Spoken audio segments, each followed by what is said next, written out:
Hey everyone, it's Terry over at Decorate with Tip and More. Today on Decorate with Us Easter Season 2023, we are going to be styling our hutches for Easter. I do have a blog post for all of my videos that I'm sharing through the Easter season, so make sure you go up there and spread some love as well. Also, I appreciate each and every one of you when you come over to visit, when you comment, like or share my page. I truly appreciate it, so I wanted to make sure that I mentioned that. So what I got to do is remove all of my daily decor on my hutch, give it a good cleaning, and then we're going to style it with some Easter and spring love. So sit back, enjoy. I hope you get inspired on something I have done on my hutch. We have a lot of different styles here on Decorate with Us, so make sure you check all the girls for more inspiration. So let's get started decorating my hutch.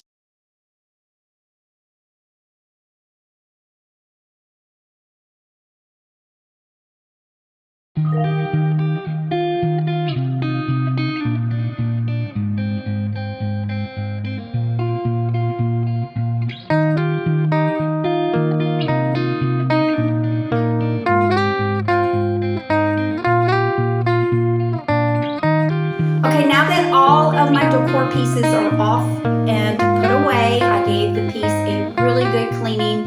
It's easier to clean when you have nothing on it, so I did take that opportunity to do that. Before I start decorating my hutch for Easter, one of my followers knew that we were going to be decorating the hutches for Easter, and she loves all of our styles, but she has no clue on even how to start decorating.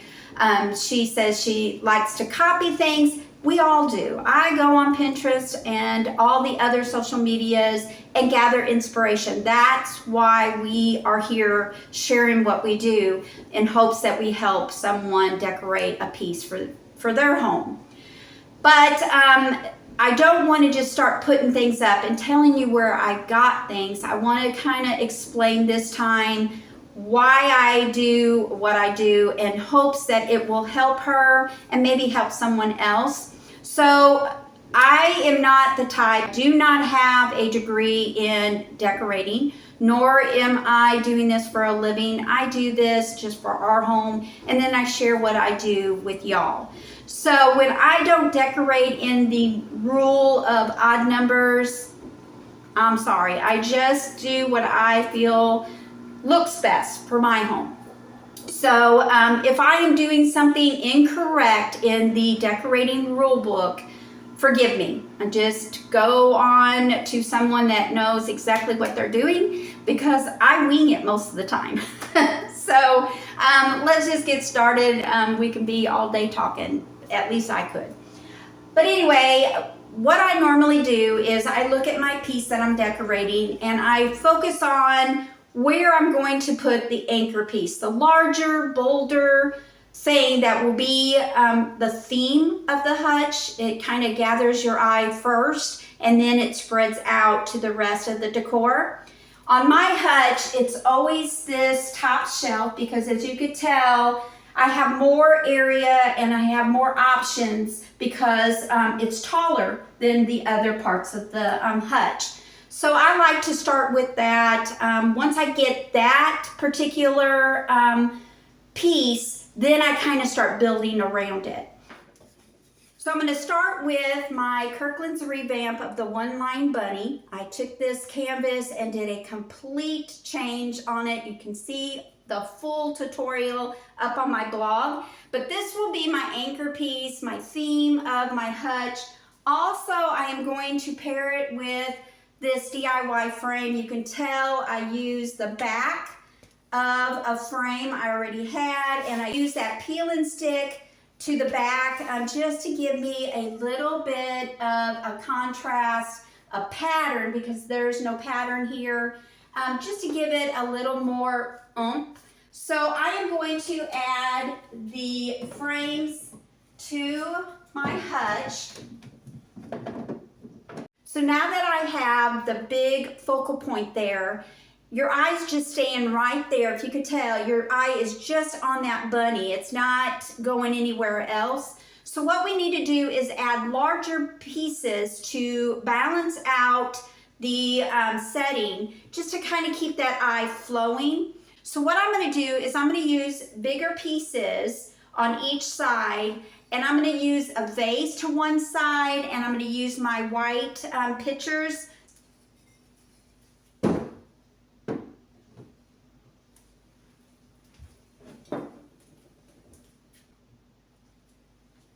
So as you can tell, adding the larger neutral pieces kind of balances out the whole setting there. Your eye is still focusing on the bunny and the plaid because that's the only pop of color you're seeing, which we will add color by adding florals, stems, and greenery. But right now we want to anchor the piece, balance it out. Like before, your eyes was just set on the bunny and it didn't go nowhere. But now your eye goes to the bunny and then it spreads out. We're going to start adding some stems to it just to make it all cohesive.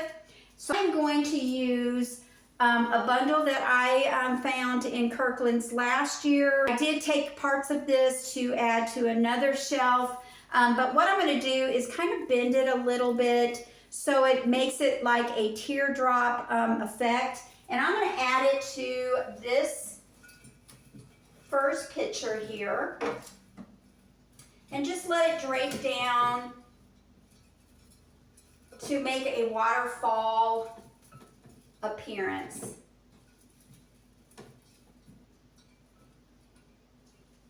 And then to the vase there, I am going to add my faux rose, and I'm going to just add it to the vase. I'm just going to plop it in there and set it down. Did the roses just a little bit so they're peeping out of the shelf.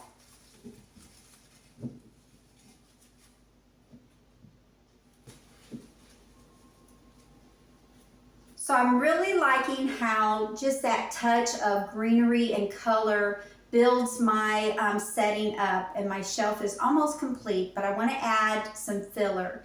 And the filler is not a bunch of little things, but things that will complement your shelf. I am just going to add one little filler. I have a nice setting here. I just need something right there to fill in that gap to make it balanced out. So I'm going to add this little cloth bunny, and I'm going to sit this right next to the vase there.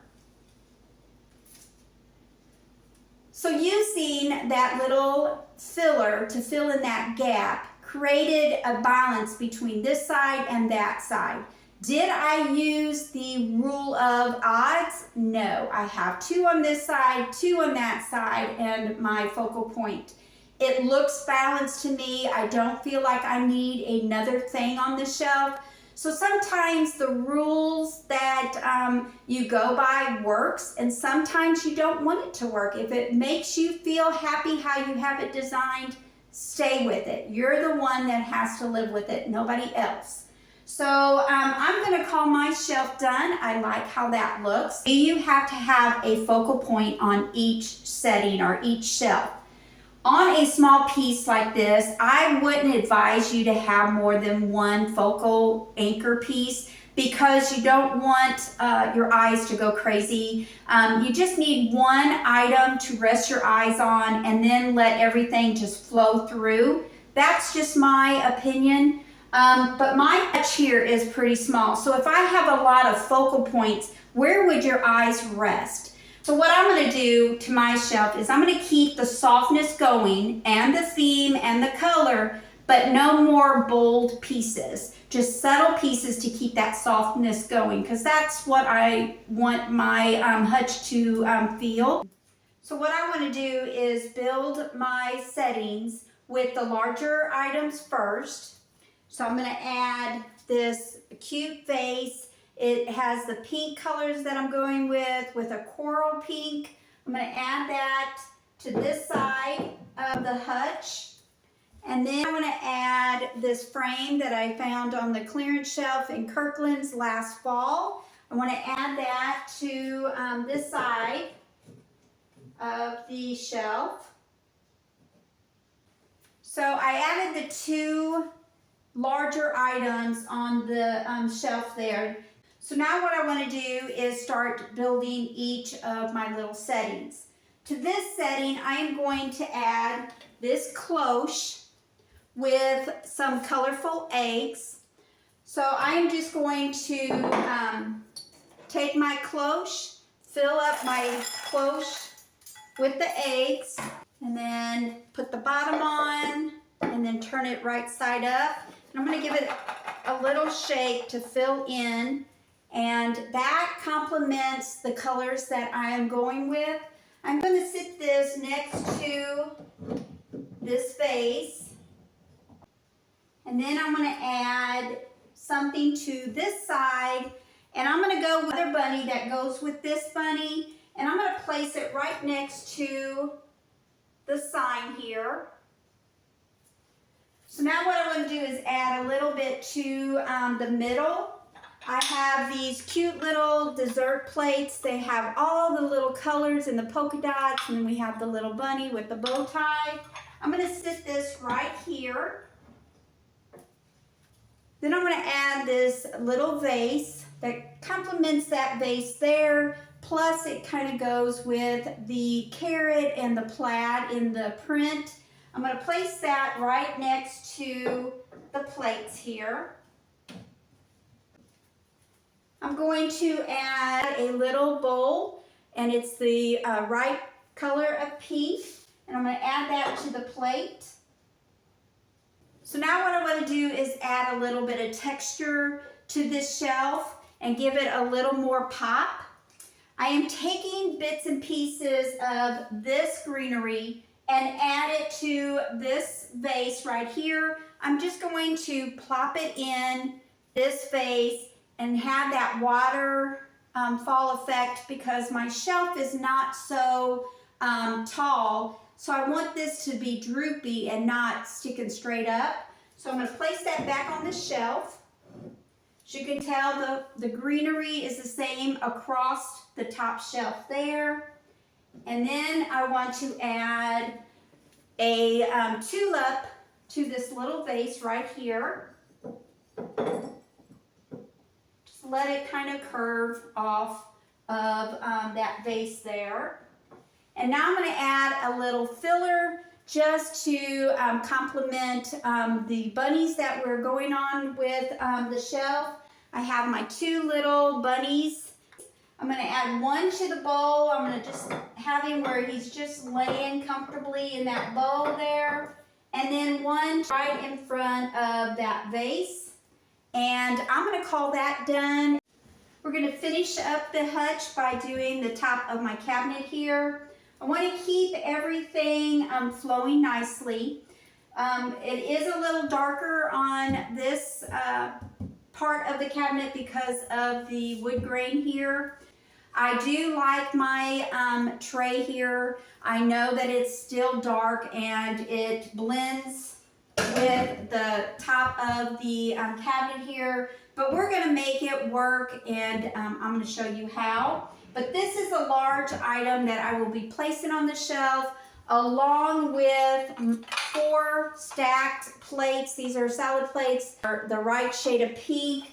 I'm going to add that to the other side of the tray to fill in that space. We have our bases on the bottom cabinet. As you can tell, it's still a little bit dark on this side. Texture to the tray. I want to keep it light, so I'm going to use this eucalyptus wreath. This was a DIY. I do have it linked up to the blog if you want to know the tutorial. I made it out of some Dollar Tree and Walmart materials. I'm going to sit it on the tray. I'm going to prop it up on the back side of the tray so it's kind of at a tilt. As you can tell, it did brighten it up just a little bit. But I want to add some more brightness by bringing in some white. We have a lot of white in the top 2 shelves. So I'm going to add this little bunny sign. It is a cute little sign with all my colors. It says, "We believe in the Easter Bunny." Although you're not going to see the wording unless you're really close to the hutch. But what I wanted to do is I'm going to sit it into the wreath and just have the little ears sticking out of the wreath. I just think that's so cute. And look how much it brightened that place up. Now, we don't have much color down here other than the plates, and that's only at the top part. The rest of it looks kind of white. So I want to bring in some pop of color, and I'm going to do that the budget-friendly way by using dish towels. This is the perfect shade of pink. It has a stripe of gray and some white. I'm going to add that to the tray, draping it over to the front of the tray, and then the rest of it is at the bottom of the tray. See how that brings that color? All that color is tying in nicely now, and it did brighten it up just a little bit. But my problem is I don't have anything large there other than the tray, and I'm using that pretty much as a base. So we need something large in this space to give it that really good pop. So I am going to use this picture. This was a thrift store picture. I went thrift store shopping with my mom, and this was a teal green. If you remember that, I spray painted it a beige, and then I used my Rachel pink and made polka dots and then trimmed out the picture. This was $2.99, and I will have it every year for Easter, or I can even pull it out for Valentine's, or anytime I need a shade of pink, I can pull this out. I love it. So I'm going to add it to the tray. And as you can see, look how it just made that shelf come alive. I really am happy with that. So now we're going to add some fillers and call the shelf done. I am going to add this bowl. It's kind of like a little robin's egg. It's got some speckles of brown, and then it's got the inner pink, which you're not going to see the pink very much. So I'm going to fill this bowl up with my green grass. I don't know where I got it. It looked like it was a piece of a arrangement once upon a time, and I just put a rubber band around it. But I'm going to take the grass and I'm going to drop it in the bowl like grass is growing out of that bowl. And I am going to take some colorful Easter eggs to blend with all of the colors that we have going on. And I'm going to plop them in the bowl of grass and just kind of rearrange them to where they look pretty cute. I love that look. And I'm going to sit this on top of the plates. It gave it a little bit of height, and it matches the eggs in the cloche. The plates, the stackable plates, kind of go together on the shelves. I love how that looks. Now what I want to do is I want to add something to the picture here, but I don't want any more greenery or flowers because we have them right there. But I do want a pop of color. So I am grabbing 2 more dish towels, a beige and a pink, and I'm going to layer the 2 and place them in that picture just for some texture and cuteness, making sure that both towels are seen.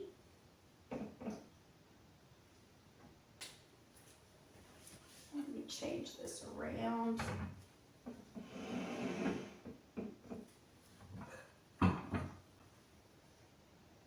I think I like it better with the tray over on this side. Yeah, I do like that better. It was kind of heavy over on this side, so I kind of like that better, how that looks. Yeah, and I'll probably be playing with it. But anyway, I'm going to call my Hutch done. I like how it all looks. Stacked plates, we have the eggs, we have all the bunnies. That just ties in nicely together, and then the color is very soft. Hope you enjoyed watching me decorate my Hutch for Easter this year. If you like how my Hutch turned out, please give me a big thumbs up. and sprinkle it with your friends. You never know. They might see something I've done on my hutch that they want to try it in theirs. Go up to the blog so you could see close-up photos, also links to my DIYs, and some things that I can link up for you, I will. Y'all have a great day. Thanks for coming by. I hope to see you tomorrow. God bless.